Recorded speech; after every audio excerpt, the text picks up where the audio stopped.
Presented by Adi Shakti Films.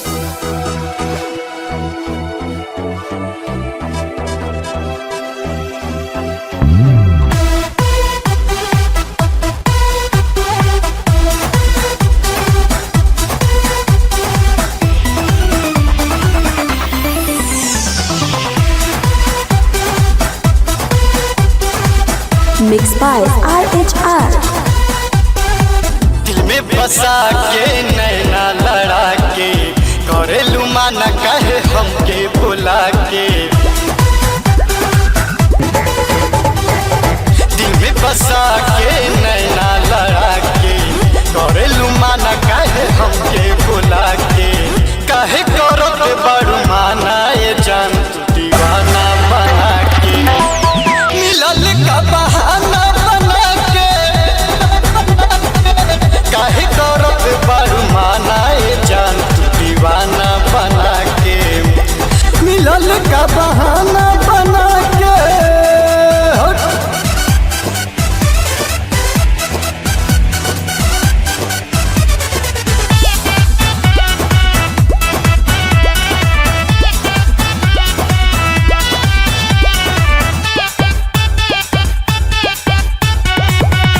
अब तो हमारा के तू सतावा देखा न कैसन हाल बा। भइल का गलती हमके बतावा जियल एकदम हाल बा। अब न हमारा के तू सतावा देखा न कैसन हाल बा।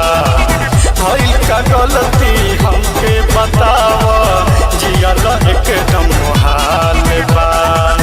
मुश्किल भइल आना जाना ये जान तू दीवाना बना के। मिलल का बहाना बना के। मुश्किल भइल आना जाना ये जान तू दीवाना बना के। मिलल का बहाना बना के।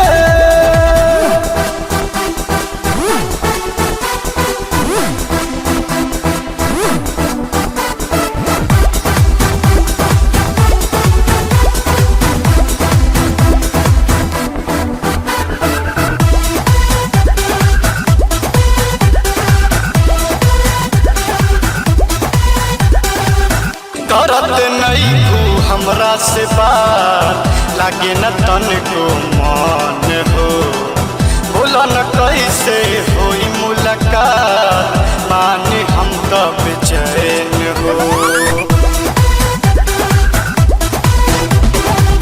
करत नहीं तू हमरा से बात लागत नहीं के मान हो।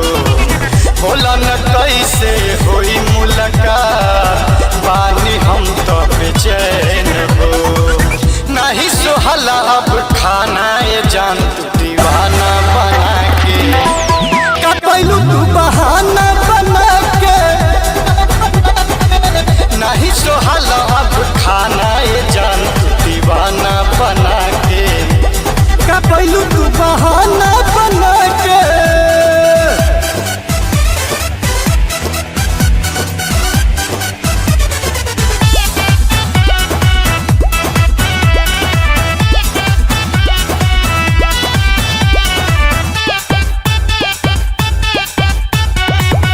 अबे यार पहले के बाद कैसे बताई बतिया। जल्दी छोड़ाव सरवन ना तो बिगड़ जाई आदतिया।